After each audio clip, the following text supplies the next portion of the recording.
Metals समझ रहे हैं कि metals and non metals and metalloids क्या होते हैं, समझ गए?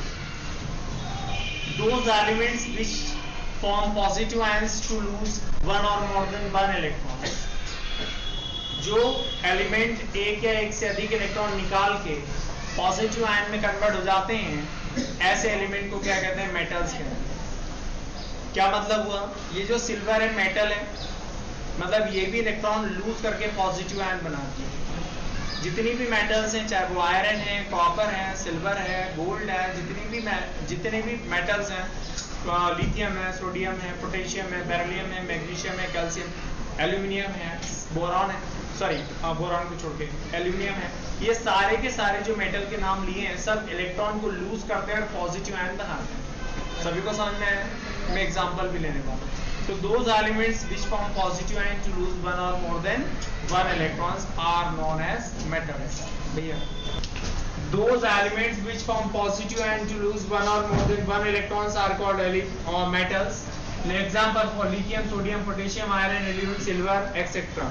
ठीक है, ये सारे एलिमेंट इलेक्ट्रॉन लूज करते हैं, निकालते हैं और क्या बनाते हैं? पॉजिटिव आयन बना लेते हैं, इसीलिए इनको मेटल कहते हैं। और मेटल की प्रॉपर्टी आप जानते ही हैं, पहले पढ़ चुके हैं अपन। मेटल की प्रॉपर्टी क्या होती है? हार्ड होती है, ठीक है, लस्ट्रस प्रॉपर्टी होती है, मतलब शाइनिंग करती है, सोनोरस प्रॉपर्टी होती है, good conductor of heat and electricity होते हैं, high melting and boiling point होते हैं, डक्टाइल नेचर होता है, मेलिबिलिटी प्रॉपर्टी होती है। ये सारी मतलब मेटल की प्रॉपर्टीज हैं।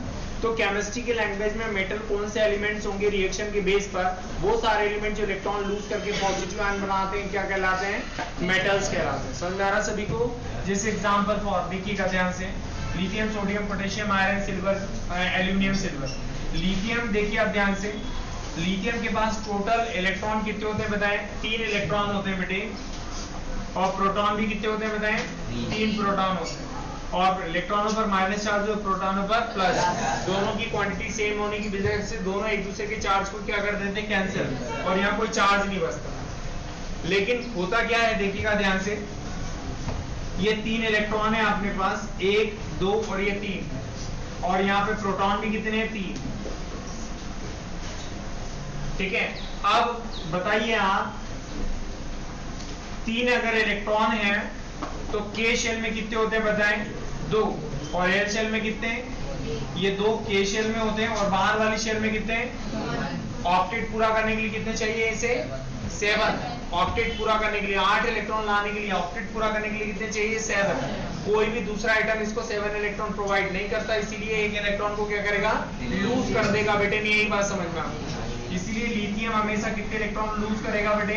1, और लिथियम 1 इलेक्ट्रॉन लूज करने के बाद इसके ऊपर +1 चार्ज रहेगा, क्योंकि 1 इलेक्ट्रॉन रिलीज किया। अब सवाल तो सर प्लस चार्ज क्यों आया बताता हूँ। ये 1 इलेक्ट्रॉन निकाल लिया था, तो ये दोनों ने कैंसिल कर दिया एक दूसरे के चार्ज को, इन्होंने कैंसिल कर दिया, ये प्रोटॉन का प्लस चार्ज ये बच गया है, देख लीजिए। यस सर, समझ में आ रहा सभी को? अगर 2 इलेक्ट्रॉन निकालते तो कितना चार्ज बचता? 2+। अगर 3 इलेक्ट्रॉन निकालते तो कितना? 3+। समझ में आ रहा सभी को? Yes, very good.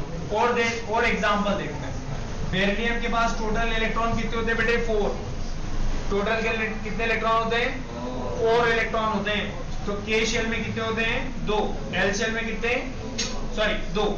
तो यहाँ पर ऑक्टेट पूरा करने के लिए कितने चाहिए? 6। कोई भी एटम उसको 6 इलेक्ट्रॉन नहीं देता, तो ये क्या करेगा? 2 इलेक्ट्रॉन को लूज करेगा। समझ में आ रहा सभी को? तो बेरिलियम कितने इलेक्ट्रॉन लूज करेगा? 2, और कौन सा चार्ज बनाएगा? 2+। ये सारे मेटल्स हैं बेटे, मतलब वो सारे एलिमेंट जो इलेक्ट्रॉन को लूज करते हैं, निकाल देते हैं और पॉजिटिव आयन बनाते हैं, उन सारे एलिमेंट को क्या कहते हो आप? मेटल्स कहते हैं। समझ में आ रहा सभी को? कोई डाउट तो नहीं? ठीक है। मेटल पूरी पीरियोडिक टेबल में कहां पर है? एक तो left hand side S block में है, और बीच में डी ब्लॉक में सारे मेटल हैं, और पी में भी कुछ मेटल हैं, ठीक है, पी में भी कुछ मेटल हैं, एस में पूरे मेटल हैं, हाइड्रोजन को छोड़ के, हाइड्रोजन गैस है एस ब्लॉक में, ठीक है। हाइड्रोजन, लिथियम, हाइड्रोजन को छोड़ दो, lithium, sodium, potassium, rubidium, caesium, francium, beryllium, magnesium, calcium, strontium, barium, radium, सब मेटल है। आ रहा नहीं आ रहा बेटे? डी ब्लॉक में मोस्ट ऑफ द सारे एलिमेंट मेटलिक कैरेक्टर के हैं, और पी ब्लॉक में भी बहुत सारे एलिमेंट क्या है? एल्यूमिनियम है, उधर टिन है, ये सब मेटेलिक कैरेक्टर के एलिमेंट हैं। आयोडीन भी कुछ मेटेलिक कैरेक्टर का एलिमेंट होता है, कोई दिक्कत वाली बात तो नहीं। तो जो आसानी से इलेक्ट्रॉन निकाल दे वो मेटल। एक बात बताइए, एक बड़ा एटम ले लो आप, ये बड़ा एटम है, यहाँ पे ये न्यूक्लियस पे प्लस चार्ज है और यहाँ एक इलेक्ट्रॉन है। ये छोटा एटम ले लो, ये न्यूक्लियस है और यहाँ पर इलेक्ट्रॉन है। इलेक्ट्रॉन और न्यूक्लियस के बीच में अट्रैक्शन फोर्स लगता है। ये वाला इलेक्ट्रॉन आसानी से निकल जाएगा, ये वाला इलेक्ट्रॉन आसानी से निकल जाएगा।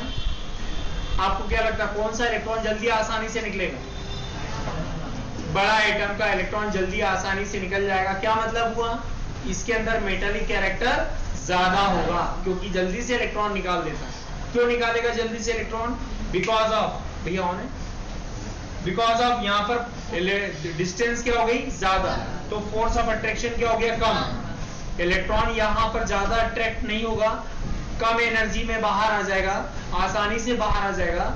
ज्यादा फोर्स यहाँ लग रहा है तो ये इलेक्ट्रॉन आसानी से बाहर नहीं आएगा। तो मतलब जल्दी से कौन सा एटम बाहर निकाल देगा इलेक्ट्रॉन? जो बड़ा है, मतलब जो बड़े साइज का एटम होता है वो आसानी से इलेक्ट्रॉन निकाल देगा, मतलब उसमें मेटेलिक कैरेक्टर क्या होता है ज्यादा होता है। और छोटे एटम में मेटेलिक कैरेक्टर क्या होता है कम होता है। समझ में आ गया सभी को?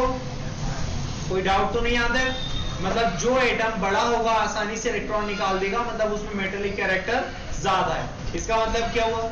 जब आप किसी भी ग्रुप में ऊपर से नीचे आएंगे तो एटम की साइज क्या हो रही थी बताओ? बड़ी हो रही थी, तो मेटेलिक कैरेक्टर इंक्रीज होगा कि डिक्रीज? डिक्रीज। Very good.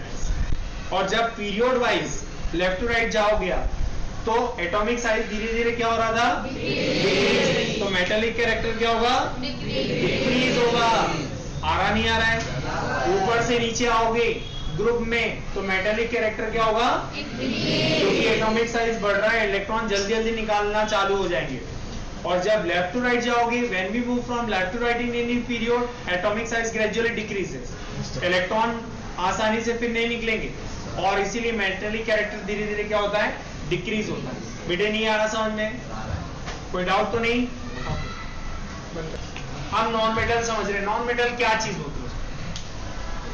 वो सारे एलिमेंट जो इलेक्ट्रॉन को गेन करके, वो सारे एलिमेंट जो इलेक्ट्रॉन गेन करते हो, लेते हो और अपने ऊपर कौन सा चार्ज बनाते हैं? नेगेटिव चार्ज, नेगेटिव आयन में कन्वर्ट हो जाते हैं। उन सबको क्या कहते हैं अपन? नॉन मेटल्स कहते हैं। समझ में आ रहा सभी को? मतलब those elements which form negative ions to gain one or more than one electrons are called non-metals. वो सारे एलिमेंट जो इलेक्ट्रॉन को गेन करते हैं और नेगेटिव आयन बना लेते हैं, ऐसे सारे एलिमेंट को क्या कहते हैं? नॉन मेटल्स कहते हैं। समझ में आ रहा है? Those elements which form negative ions to gain one or more than one electrons are called non-metals. अब मैं कुछ एग्जांपल ले रहा हूँ, ध्यान से सुनना। मैं एग्जांपल ले रहा हूँ नाइट्रोजन का। कितने इलेक्ट्रॉन है बेटे? 7। नाइट्रोजन में टोटल इलेक्ट्रॉन कितने? 7। के शेल, एल शेल, के शेल में 2 और एल शेल में कितने? 5। ऑक्टेट पूरा करने के लिए कितने चाहिए? 3 चाहिए। तो नाइट्रोजन क्या करेगा बताओ आप? यहाँ ऑक्टेट पूरा करने के लिए 8 इलेक्ट्रॉन होना चाहिए, 3 इलेक्ट्रॉन चाहिए। तो नाइट्रोजन हमेशा कितने इलेक्ट्रॉन लेगा बेटे? 3। और 3 इलेक्ट्रॉन लेने के बाद इसके ऊपर कौन सा चार्ज आ जाएगा? 3-। इसीलिए इसको नॉन मेटल कहते हैं, क्योंकि इसने इलेक्ट्रॉन लेकर के क्या क्या बना लिया? नेगेटिव आयन बना लिया। और एग्जांपल देखते हैं। ये तो नाइट्रोजन का एग्जांपल हो गया। एग्जांपल देखिए ऑक्सीजन। ऑक्सीजन के पास टोटल इलेक्ट्रॉन कितने हैं? 1। के शेल में कितने हैं बताइए? 2। और एल शेल में 6 इलेक्ट्रॉन्स हैं। ऑक्टेट पूरा करने के लिए कितने चाहिए? 2। ठीक है, तो 2 इलेक्ट्रॉन ले सकता है ये किसी दूसरे एटम से। तो यहाँ ऑक्सीजन हमेशा कितने इलेक्ट्रॉन गेन करेगा? 2। तो इसीलिए कौन सा चार्ज बना लेगा? 2-। हाँ बोलिए बेटे। एक एग्जांपल और देखते हैं अपन। फ्लोरीन या फ्लोरीन ले लो। टोटल इलेक्ट्रॉन कितने? 9। के शेल में यहाँ पर कितने? 2। एल शेल में कितने? 7। ऑक्टेट पूरा करने के लिए कितने चाहिए? 1 और चाहिए। तो फ्लोरीन हमेशा कितने इलेक्ट्रॉन गेन करेगा बताओ? 1। और फ्लोरीन के ऊपर कौन सा चार्ज आएगा? -1। अभी भी नहीं आ रहा बेटे समझ में? आ गया समझ में? जल्दी से नोट डाउन करिए।